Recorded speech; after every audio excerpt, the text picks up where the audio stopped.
It's My Nerd World and a Star Wars show. On this week's episode, we say goodbye to Grief Karga, the passing of Carl Weathers.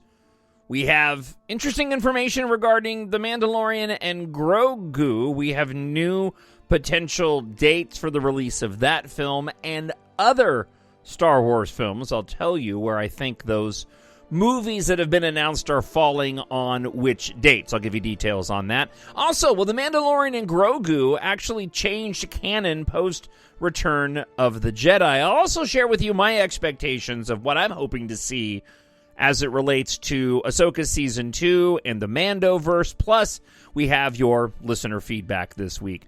As always, My Nerd World, the Star Wars show, is brought to you by the EMBARK science fiction space opera series. If you like to read science fiction, and obviously you like Star Wars, check out the EMBARK series. Available in ebook, audiobook, paperback, and hardcover. Go to mynerdworld.net or Amazon.com and search for Jon, Jon Justice, and you can follow the story as Earth faces its end. Track pilots Taft, Katha, and their crew on a journey of survival across the galaxy as they fight for their future among the stars. I'll have more details about the book series later on in the episode. In the meantime, let's travel to that galaxy far, far away.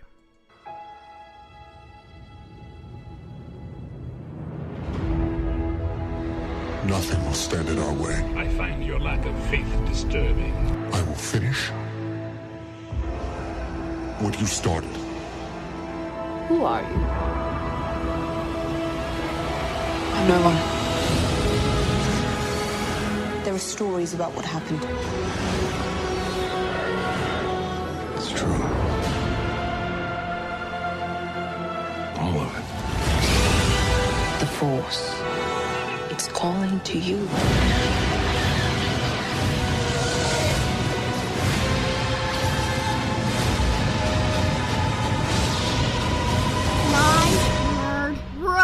Just let it in.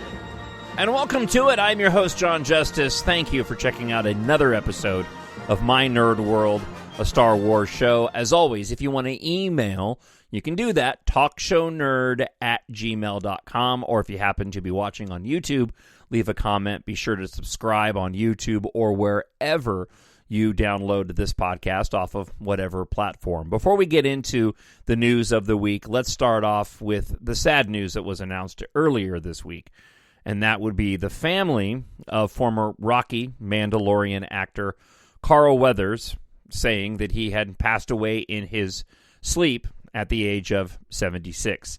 The family did announce that he did die peacefully in his sleep on February 1st, according to a statement obtained by Deadline. Carl was an exceptional human being who lived an extraordinary life, the statement went on to say. Through his contributions to film, television, the arts, and sports, he left an indelible mark and is recognized worldwide and across generations. He was a beloved father, brother, grandfather, partner, and friend. The New Orleans-based Weathers, born, was an athlete growing up in the Big Easy. He was involved in boxing, soccer, football, gymnastics, judo, and wrestling. Weathers ended up playing football, graduating from Long Beach Polytechnic High School in Long Beach, California. He excelled in football, played for the San Diego State Aztecs in 68 and 69. After not being drafted in the NFL, he signed to the then Oakland Raiders as a free agent in 1970 as a linebacker. He was released from the team in 1971. Played for the BC Lions in Canadian Football League from 71 to 73. During the offseasons, he studied drama at San Francisco State University, earned a bachelor's degree in 74. Since breaking into Hollywood, he starred in more than 75 television shows and movies. After receiving his bachelor's degree, he retired from playing sports, and that's when he pursued his acting full-time. He won hearts as Sylvester Stallone's nemesis-turned-friend in Rocky, Rocky II, Rocky III, and Rocky IV. His character died in the ring in the 1984 film at the hands of Ivan Drago. Actor Michael B. Jordan, who starred in Creed, the spin-off franchise of Weathers' character in Rocky, posted a photo of the actor to his Instagram story with the caption, "We lost a legend."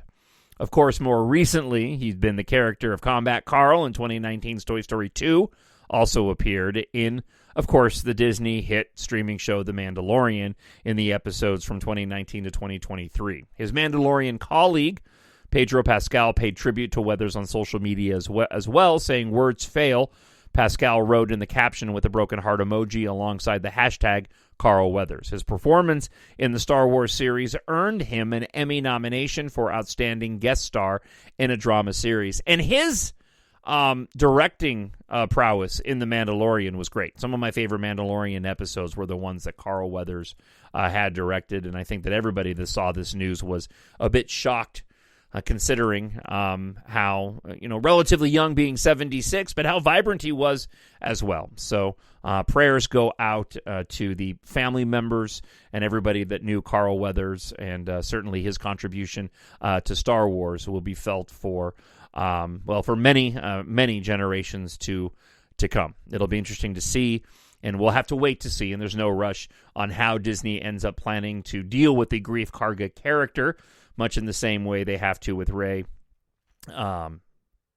Stevenson from Ahsoka, who passed away as well, with both of those characters still having stories that have yet to be told within the Star Wars streaming shows and potentially the movies as well. So we'll wait to see how Disney goes and handles that. But again, our prayers out to the family members with the passing of Carl Weathers. Something inside me has always been there. But now it's awake. And I need help. For me, it's a desire to see Star Wars return to the big screen. And I don't know about you, but I'm getting sick and tired of seeing Disney go and release movie schedules and dates without more specificity. But be that as it may, that's happened again. Now, before I get to the untitled Star Wars films and the current scheduled dates and which movies I think are falling where, an interesting little tease popped up over the course of the past few hours. Empire Magazine, which has done quite a few exclusives for Star Wars, posted on X a Starfield in the telltale blue font and color, which you typically see a long time ago in a galaxy far, far away at the opening of a Star Wars movie.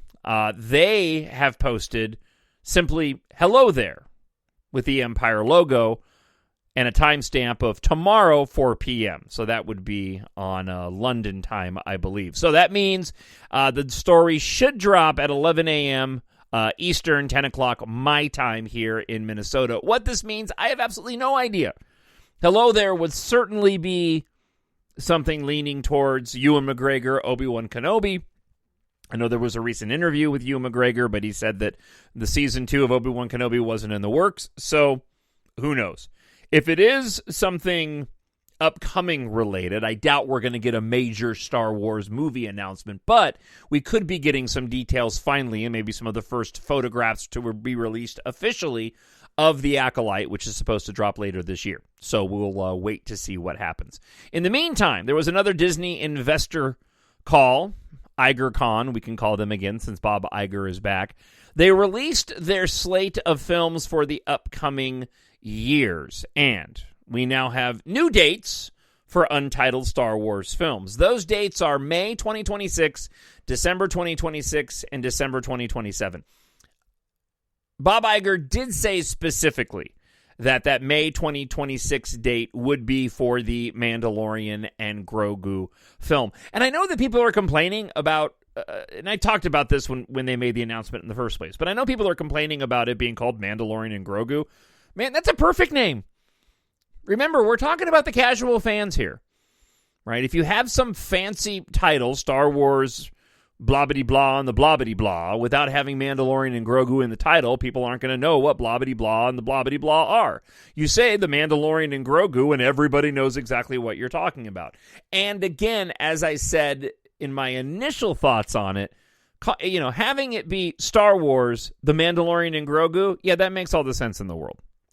So, we know that May 2026 is the Mandalorian and a Grogu film, which is a little farther out than I expected, although I'm not surprised, so we're going to have to wait a little chunk of time before that date. December 2026 and December of 2027. All right, so if the filming rumors are true relating to the Charmin Obaid Chinoy, Rey Skywalker post The Rise of Skywalker 15 years after film, my guess would be that the December 2026 date would be the date for the post Rise of Skywalker, Rey Skywalker movie. And that December of 2027 will end up being the Mandoverse movie. I was trying to come up with a scenario where the December 2026 film could be the Dave Filoni Mandoverse wrap-up film, but I just don't see that happening. We still don't have a release date for Skeleton Crew. That should play into it. The rumors of the Mandalorian film being the finale of Mandalorian Season 4, maybe you can get in there, but considering Ahsoka hasn't gone into production and you would need to get Ahsoka in there prior, maybe you could make that date. But it makes more sense to me that instead of doing back-to-back Mandoverse films, although there is some sense in that as well, going with the first Star Wars film within the Star Wars saga timeline for December of 2026 and then December of 2027 being Dave Filoni's Mandoverse film. That is my guess. So that's the news that came out from this week. However, I do have a story here that I found from Screen Rant that I thought was a fun little tangent to share with you as it relates to The Mandalorian and Grogu. So let's get to this. This is not going to go the way you think. The next Star Wars movie will completely rewrite Return of the Jedi's ending.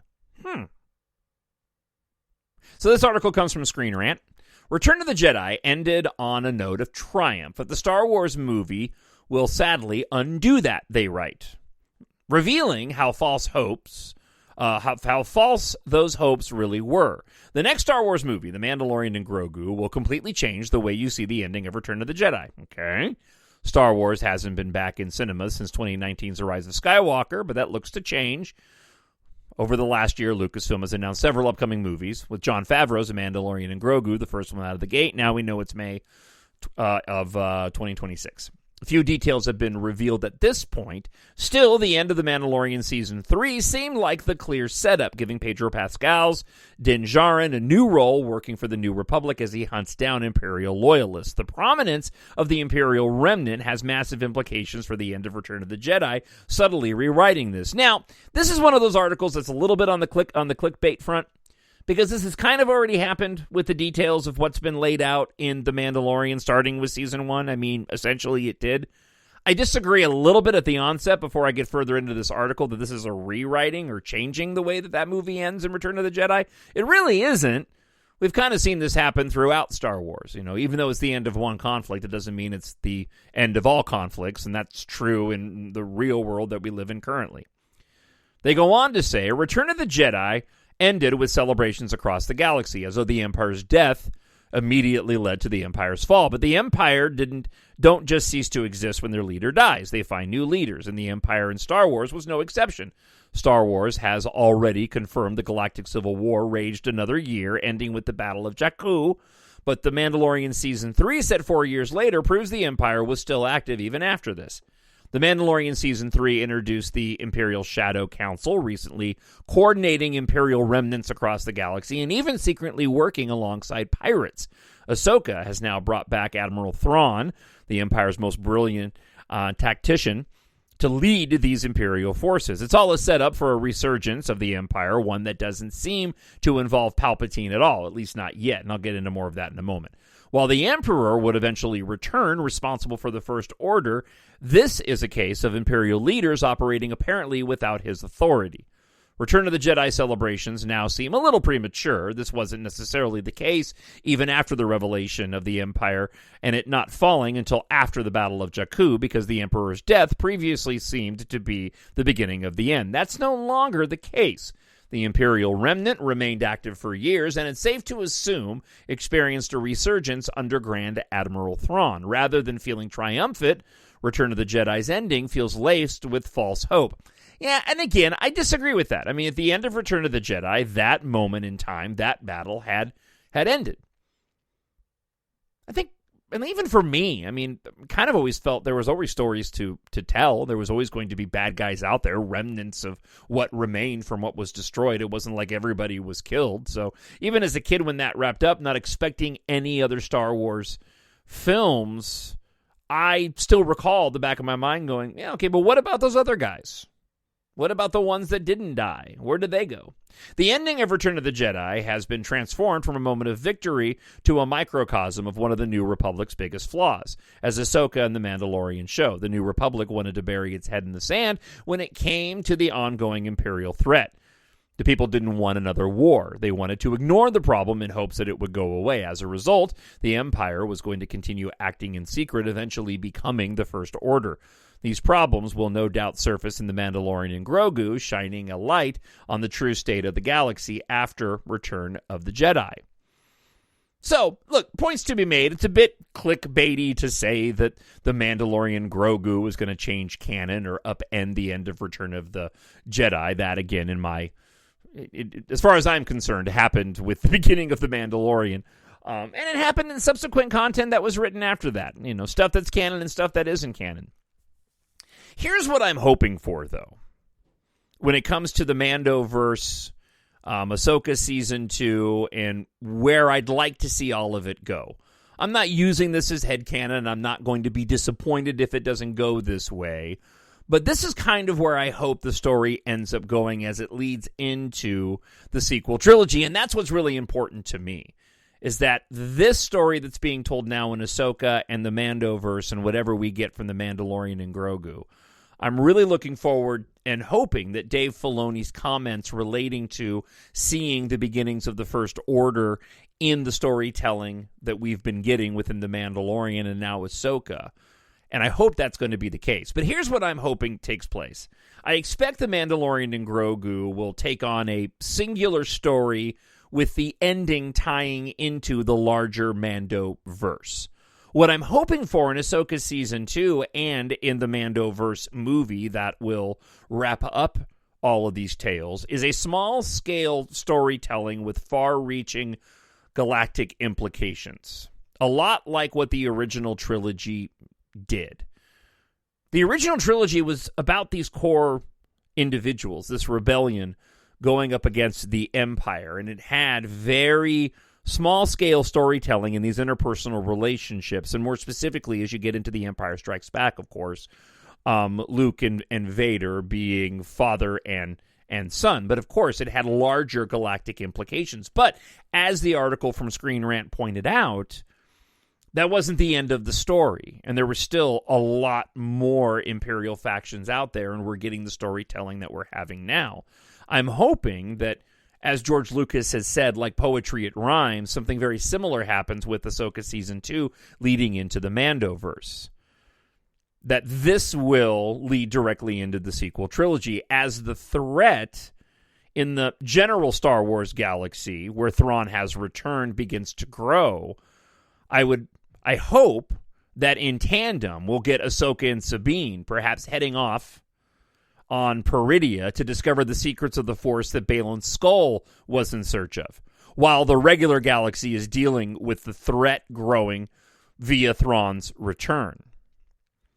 Perhaps in this, Ahsoka may fully re-embrace the Jedi way, having gone to that place where we saw the statues from the Mortis arc on Peridia, where Baylan Skoll was looking off on the hand of that sculpture to that light off in the distance. That was very reminiscent from what we saw in those episodes of the Clone Wars in the Mortis arc. So perhaps in searching for more secrets of the Force, Ahsoka and Sabine together, Ahsoka re-embraces her Jedi way while allowing to have Sabine become further trained as a Jedi. Also the possibility of Sabine being tempted by the dark side, as was suggested in the first season of Ahsoka, and the whole reason why Ahsoka didn't want to train Sabine in the first place. I'm hesitant to believe that there is going to be a plot device in having to return to that other galaxy to get Ahsoka and Sabine, as that seems fairly redundant since both Sabine's journey to find Ezra and Ahsoka to find Sabine, only to have the New Republic go searching out to bring them home. It just seems like, especially if Ezra was involved. I mean, he just came from there to go back. So that being said, I can't imagine they both don't come home at some point. And I expect that will somehow be a part of the finale, this Mandoverse movie, with it being the big confrontation and the ultimate destruction of Thrawn and his army. But again, smaller threat, larger galactic implications, and the emergence of the First Order. This is where I believe you could do some really fantastic storytelling, bringing in the wounded Palpatine, as we saw at the start of The Rise of Skywalker. Perhaps giving further rationale and the introduction into Snoke of why Palpatine had to use Snoke, because he still was too decrepit and didn't have the strength to go and do the job himself. Perhaps we even get behind the scenes the desire by Palpatine to end Thrawn, as not to have his ambitions stand in the way of Palpatine's larger First Order plans. Imagine Thrawn simply being a placeholder threat that our heroes must resolve, only to set the stage for the rise of the First Order and then the events that we see in The Force Awakens. One of the biggest questions for me is going to be, what do they do with Ahsoka and Sabine in the sequel trilogy? We do see the Ghost in The Rise of Skywalker, but considering the events of the sequel trilogy, there needs to be a good reason why Ahsoka and Sabine are nowhere to be found in the sequels, given the new storytelling. Now, there is already an embedded rationale, and that would be they never came back from that other galaxy. But I simply cannot see that happening, especially when, in my mind, and the speculation of so many people, is that the Dave Filoni Mandoverse film that'll wrap up all of these live-action shows and the Mandalorian and Grogu film is probably going to be something akin to a Star Wars version of Endgame. I would even go so far as to say there's a potential where Mandalorian and Grogu could be modeled after something like Infinity War, with the Dave Filoni Mandoverse final film being something akin to Endgame, where we land on a cliffhanger at the end of Mandalorian and Grogu. We get some more live-action streaming content with Ahsoka Season 2, but then it all culminates with all of our heroes going up against Thrawn. At least that's what I'm hoping for, and again, I'm not going to use it as headcanon. I'll be happy with whatever they go and deliver, especially since, again, as I've mentioned, I'm just a huge fan of the Ahsoka series. Going back and watching it again, it does such an amazing job episode of telling singular stories. It just feels, every episode, in my opinion, feels incredibly satisfying from beginning to end. You want to watch the next episode, but you also feel like you've watched a cohesive story told in a single episode, and I really do appreciate that about the Ahsoka series. As always, love to hear from you. Drop me an email, talkshownerd@gmail.com, or leave a comment up on YouTube. I need someone to show me my place in all this. Your listener feedback this week. First, we hear from Michael E. Tennant. We were talking about the prequels last week, and he says, Attack of the Clones has always been my favorite of the prequels. You know what? It kind of is for me, too. I understand why people love, and I do too, Revenge of the Sith. I enjoy now more so and have a fonder appreciation of it, even though I never really had a huge problem with it with The Phantom Menace.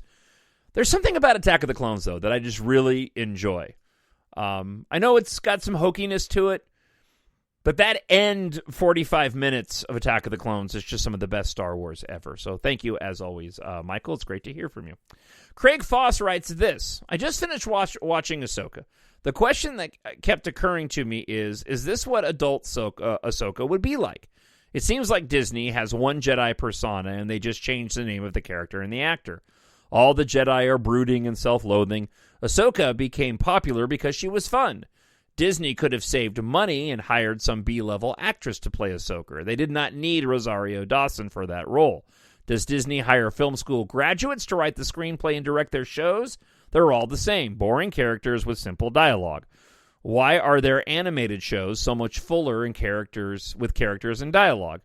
I think only Ezra really fit the character from the animated show. Also, did no one have the guts to tell Rosario Dawson to get in better shape? She was not fat, but she was not in action hero shape. Have a good weekend, Craig Foss. Well, Craig, we'll agree to disagree on this. the beginning of the Ahsoka series, I'm with you. Ahsoka was very subdued, and I thought she was downplayed entirely too much by Rosario Dawson. I do like Rosario Dawson as Ahsoka. I've become accustomed to her playing the live-action version of the character. I do think there are other actresses that could have done as good a job, if not a better job, of playing Ahsoka, but Rosario Dawson is the live-action Ahsoka now. And for me, in the episode with Anakin, where they go to the world between worlds, what I just finished watching yesterday, the young Ahsoka, to me, really captures the vibe of that Clone Wars era Ahsoka. And I'm with a lot of people that think that would love to see that young Ahsoka and Hayden Christensen do a series of live-action Clone Wars shows. That would be amazing.